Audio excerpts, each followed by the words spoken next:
monde, ici Fantomas. Aujourd'hui, on va parler d'une légende urbaine sur la malédiction de Buddy. Sa localisation est en Californie, une petite ville fantôme. Comme le nom l'indique, elle s'appelle Buddy. Buddy connaît de nombreuses histoires et de hantises, et son activité paranormale est réputée comme effrayante, même pour les plus aguerris enquêteurs du paranormal. Les plus populaires de ces histoires concernent la maison de Jim Kane, qui serait particulièrement animée. D'après la légende, Monsieur Kane avait engagé une jeune chinoise comme domestique, mais peu de temps après, des rumeurs s'étaient répandues dans la ville qu'elle était sa maîtresse et il l'avait congédiée. Déshonorée, la jeune femme ne serait jamais parvenue à retrouver du travail. Elle aurait fini par mettre fin à ses jours.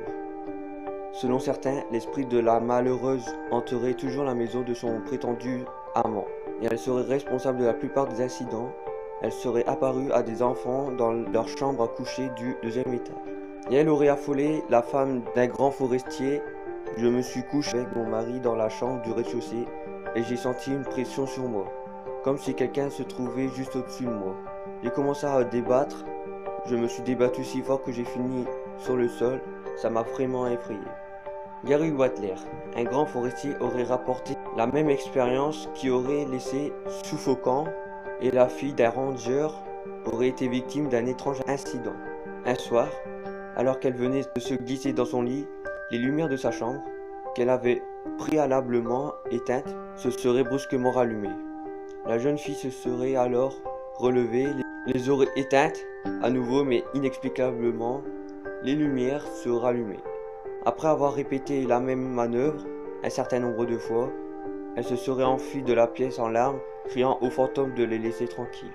D'autres phénomènes inexplicables pourraient parfois être observés dans l'ancienne maison de Jim Kane, comme le son d'une musique ou de bruits étranges dans une certaine chambre, le visage d'une femme à la fenêtre du deuxième étage, des portes qui s'ouvrent ou se ferment d'elles-mêmes. Une autre bâtisse, la maison Mandocini, est réputée ses esprits conciliants, ses rires d'enfants et ses odeurs de cuisine italienne. Un rôdeur qui avait trouvé refuge dans le bâtiment aurait connu une singulière expérience. Il rapporta qu'un jour, alors qu'il lisait, du bruit s'était élevé à l'extérieur, laissant penser à une fête. Intrigué, l'homme était sorti de la maison, mais une fois dehors, les bruits avaient gagné en intensité. Semblant venir de l'intérieur, il était alors retourné dans la maison qu'il avait trouvée déserte. Et comprenant qu'il avait affaire à des esprits, il leur avait demandé le silence. Alors brusquement, le calme serait revenu. Au cimetière de Buddy, il est une petite statue de marbre blanc, l'ange de Buddy, qui surplombe la sépulture d'un enfant de 3 ans qui aurait été tué accidentellement d'un coup à la tête par un mineur. Un visiteur qui se trouvait devant la tombe avec sa petite fille raconta que sa fille riait apparemment avec une entité invisible. À la maison de Chambaud, une femme regardait parfois d'une fenêtre de l'étage, et un peu partout dans la ville, des objets se déplaçaient tout seuls.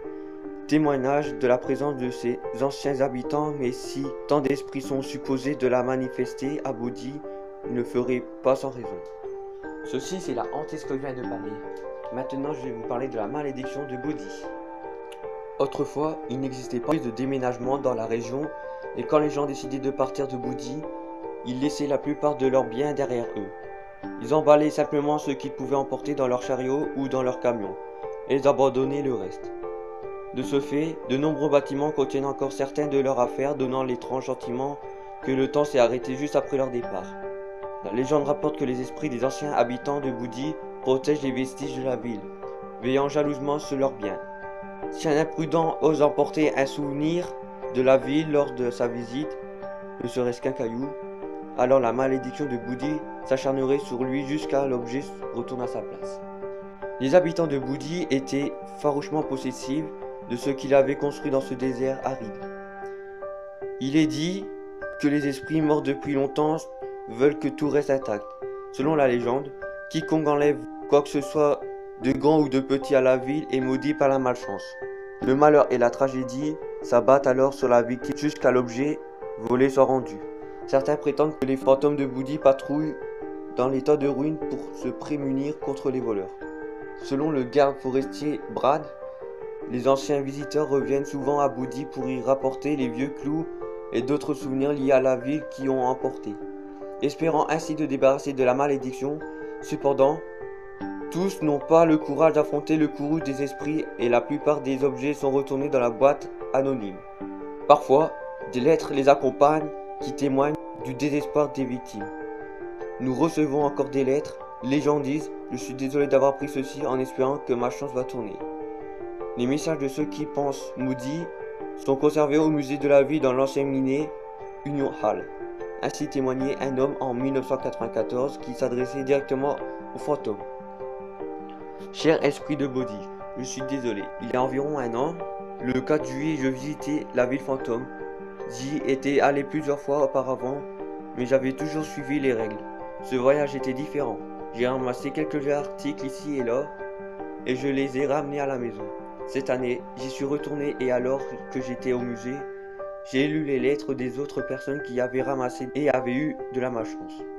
Alors, j'ai commencé à penser à l'accident de la voiture, à la perte de mon travail, à la maladie permanente et aux autres mauvaises choses qui ont hanté l'année écoulée depuis ma visite et ma violation. Je ne suis généralement pas superstitieux, mais s'il vous plaît, trouvez ci-joint les objets de collection. Je ne pouvais pas vivre. Et faites remarquer aux esprits mon grand regret. Signé, quelqu'un avec une conscience coupable. Il serait intéressé de savoir si la qualité de vie de ce malheureux s'est améliorée par la suite, mais l'histoire ne le dit pas. Les témoignages de ce genre sont nombreux et il est déconseillé, si vous visitez Bodi, d'emporter un souvenir. Ne serait-ce que pour éviter le courroux de ces gardes forestiers. J'espère que cette vidéo vous a plu. N'hésitez pas à liker, commenter, partager et aussi vous abonner. Ça ferait très plaisir. Maintenant, ciao tout le monde.